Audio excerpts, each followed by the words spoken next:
Hey guys, it's Andrew here from the Southern Ontario Railway and Canadian National Hagersville Subdivision. So not really anything too crazy, just kind of quick little project updates, things like that. So first thing we'll start with is, I think last time I left off with you guys, I was working on these scrap cars. So I was 3D printing them, and they're all from all these individual panels and stuff, and it works, but just a lot of cleanup. So I figured I'll go back to the drawing board and see different methods, and been doing a lot of research on Facebook groups and stuff for 3D printing and whatnot. And there's some guys that make some freight cars and stuff, getting bouncing around looking at ideas, and a lot of them seem to print them as big sections. So I tried my hand at that. So I printed them off into two ends and a middle section, and it seems to work out pretty good. So all these little supports, they clip off, and then you end up with finished parts that look like this. And so I was able to snap them all together, which is pretty cool. You still got a little bit of cleanup work, but not nearly as much as my previous method. So it works out pretty good. Now parts warp a little bit, so I think I need to adjust the settings on the machine, like the feed and the speed and all that stuff, and that should help take care of it from the research I've done anyway.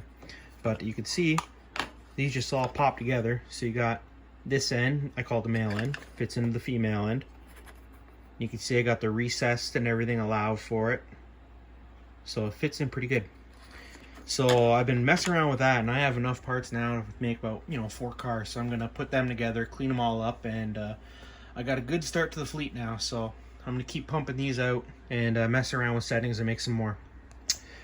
Next thing I did is worked on a couple locomotives. So these are Athearn Genesis GP50 units, and I patched these out to the appropriate units that are running on the Southern Ontario Railway right now. Now the real ones are actually GP38-2Us or something. But I was doing my research before I bought these and comparing them and everything, and these are actually identical to GP50s. The only thing different from the GP50 compared to those 38-2U units, I think it was something to do with the motor, but the chassis itself and all the body and everything looks the same.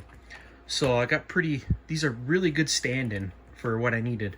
And really the only major modification I had to make was taking out this rear fan. Because the real ones, I'll sub a picture in if I can find one at the end. The real ones don't have fans at the ends on here, for these two units anyway. But everything else, the way the sills are and the platform and all that, everything else is pretty close. So I made Godrich and Exeter number 2303 and Quebec Gatineau number 2301. Now this unit actually used to be a Quebec Gatineau unit, so it's the 2303 is 2301's sister unit, and it's kind of funny that they both ended up together again down here on the Southern Ontario Railway. So now with these two units complete and my 4001 unit, I now have the modern day Southern Ontario Railway fleet, and that's all that's remaining out here now. So just those 3 units. And these came factory with Tsunami 2 sound, and they're awesome. They work great together, and they work great with my 4001 because I put Tsunami 2 in it as well.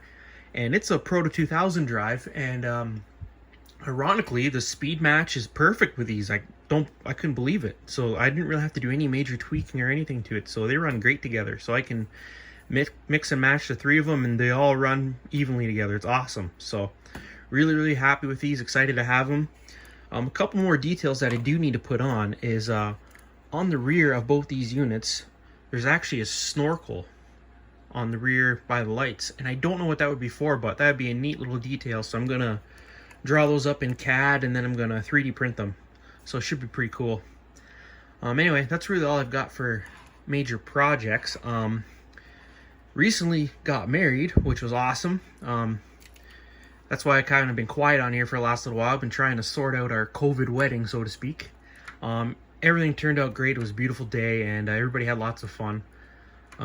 We got very lucky with the way Ontario's laws ended up. We were allowed to have it, so it was fantastic. So I've been kind of, quiet on here, been dealing with that and sorting it out and planning it, and it turned out great. So now that's over, and I can go back to, normal way of life, so to speak. So that means, trying to sort out, all my train stuff, because our new house is being built as we speak, and we did a walkthrough last weekend, and everything's moving along at a good clip now, so we should be in by our September date that we were promised. So it's pretty exciting to see. So I've got to now pack up all my locomotives, start getting them boxed away and sorted and put into storage. I've already been doing that. I think I've shown before, but there's all my totes of all my other cars and stuff like that. So lots of work left to do. Got to sort out the 3D printer and stuff like that. But another thing I'll show you is now that I've got a spot, I got an idea of how the layout's going to go. So I can show you my basement plan here. Hopefully it focuses in properly. So it's not, you know, we've got a 23 foot by 14 foot, and then we have utility and laundry in the bathroom. The laundry and utility are actually going to be swapped, so it's going to actually allow us more room in the livable part of the basement. So I think what I'm going to end up doing is splitting the basement in half, and that way one half will be the train room and the other half will be a living room kind of den area.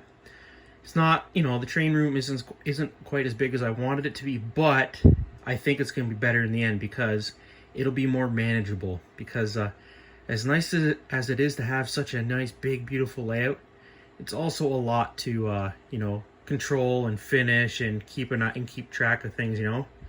So I figure this way, you know, I can kind of manage it a little bit better and still end up with a beautiful layout at the end of it all. So now that I have kind of an idea of what's going to happen, I can get back to planning it on my planning software and see what I can do. But anyway, that's really all I've got for you for now. Just kind of say, you know, hey, what's up? And, you know, I hope everybody's summer's going really well. You know, it seems to, you know, knock on wood, everything seems to be kind of going back to normal now with this whole COVID bullcrap, so to speak. It's just, you know, nice to get back out and do things and kind of get back in the swing of things. So I'll be, I plan on heading, you know, to my local hobby store, which is Otter Valley Railway. I plan on heading to them to, you know, hopefully this weekend if I get time. So, because I got a pile of stuff that I got to pick up. So catch that in an upcoming video, and I hope to, you know, post more consistent content for you guys. But anyway, that's all I've got for now. Just kind of wanted to say, hey, you know, I'm still around, whatever. But anyway, take care, guys, and thanks for watching. See you later.